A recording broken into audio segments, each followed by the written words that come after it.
Mga kabugtuhan ko, didagan ni Kristo, maupay nga aga ay iyong matanan. Good morning. Makikita Diyos sa pit, pagisiring. Good morning.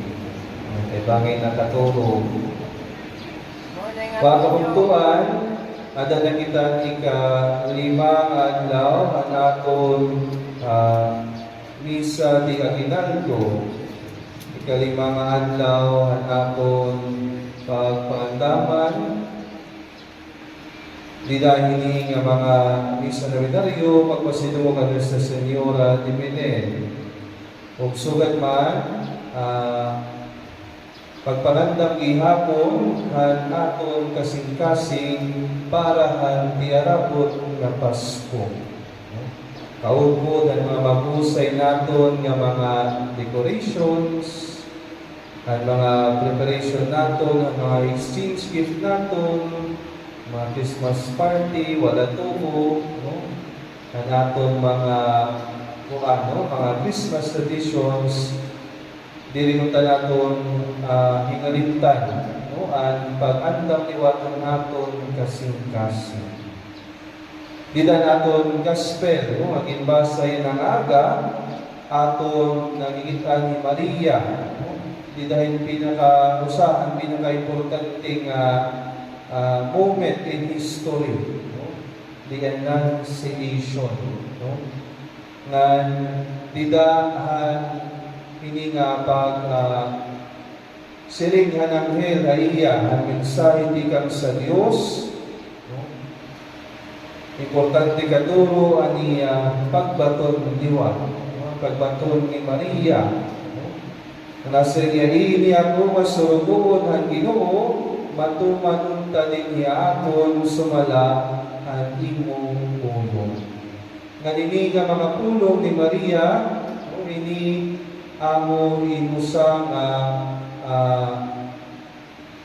moment or response in history nga importante kaduro because this opens the door for our salvation. Pinaagi ini nga simple but very brave yes of Mary to God's invitation. Ngan ini nga imbitasyon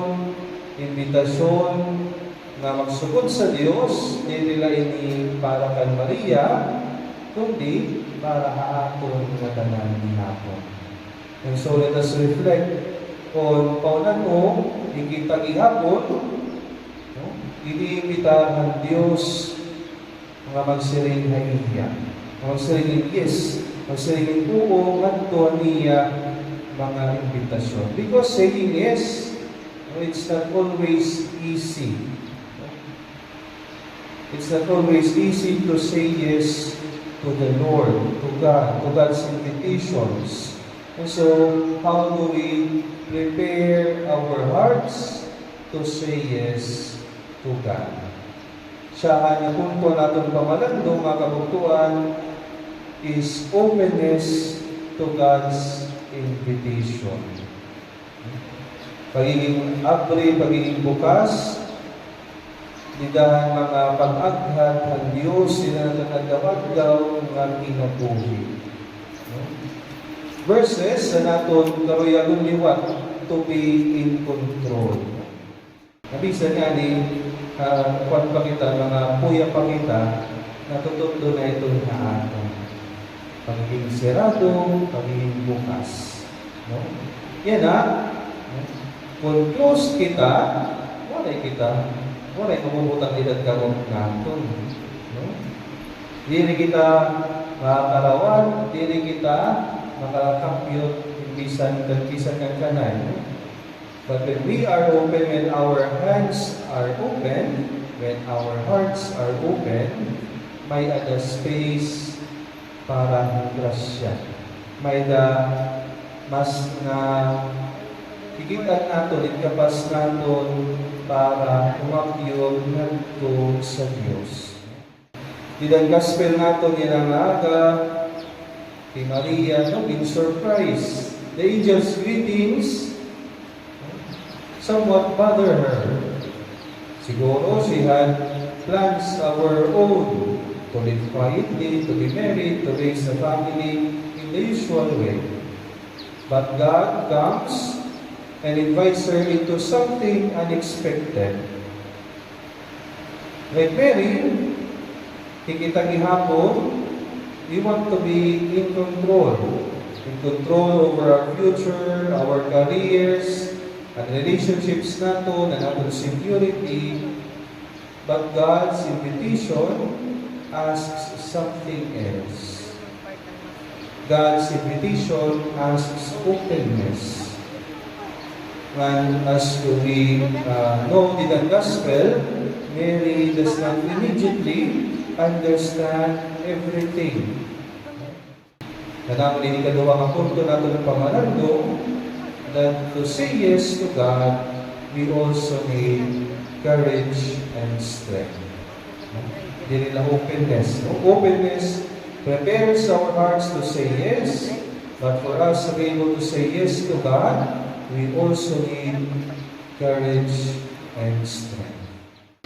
Now, kung aray pagtulo sa mga tao, it's very easy to be critical and closed at the same time. To be doubtful, but also closed at the same time. Siradang kasing-kasing para hangin. Pero ang maninuuhon ng tao, a faithful person, a person who has faith, aada manghihapon ito mga questions, aada manghihapon ito mga doubts. Pero pinagkaiba, diri niya ginsisirado niya kasing-kasing hangin. Ang Diyos diri mag-iimbita aton kung unless na iyang buligan niya kita. So, siguro makabutuan mo ka Kristo that the Lord will be with us and His strength along the way. God's grace does not remove fear completely, but rather, kaya ba naman pag-unauna natin yung grasya ng Diyos, na kung adang grasya ng Diyos, walay na kita kakahadlukan.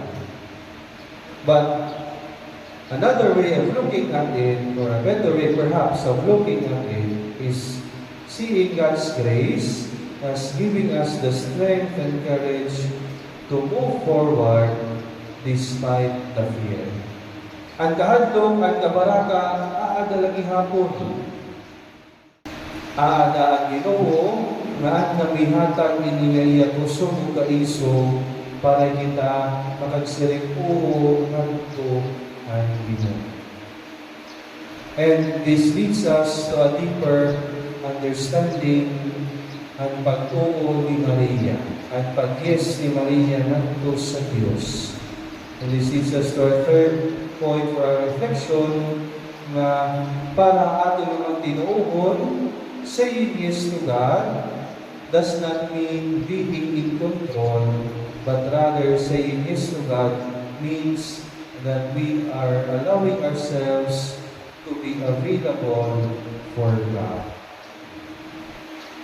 Mary's yes is not a demand to understand everything first. Ay makusog, no? Ang mga pinahanglan ng malantungan kanila ng kalugarikon, kung gaano kapusog itaton karoyanon nga maging in control, nga maintindihan namin ng tanan kung sa mag-action. Mary does not ask for guarantees. She does not negotiate. Kabagan, masigi ako, basta buhaton ninyo. Por eso rin ang Angel Gabriel nga, masigi ako on these conditions. But she simply says, iini ako ang surugoon, hangin. Amo niya mag-simple. Iini ako ang surugoon, hangin mo, magtumalong ta din niya ako sumala, hangin mo po. Pagkabugtuan ko din ang Kristo, Mary teaches us that being available or availability allows God to do great things in our lives. Her yes becomes the door through which Christ enters the world. And so we allow ourselves the grace to ask God for these graces of openness, of courage and strength. May kita padayon magtubo, anatong pagsiringituo at to mga imbitasyon at Ginoo. God continues to knock on the door of our hearts even now. Padayon ito mga tutugtog at Ginoo, ilan atong kasing-kasing.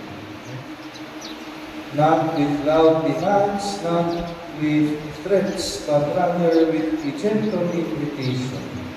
And so, ganun na Maria, may we learn to keep our hearts open. May we allow ourselves to take that leap of faith, to be courageous.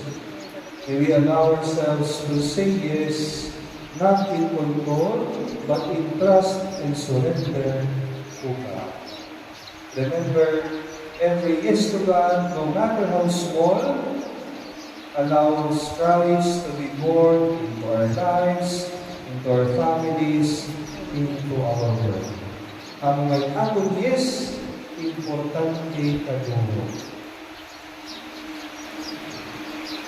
Katapusan o sa nakapalo na pagiyana para na pamagadto, we have said that yes is important. Importante kaduro it atong yes. Ipagiyana, ini nga yes, kagkalay man natin hinahapan. Nagtumahan Diyos o may napamanain na hindi tatagaan ng yes. Kamukulit na kapatid. Amen.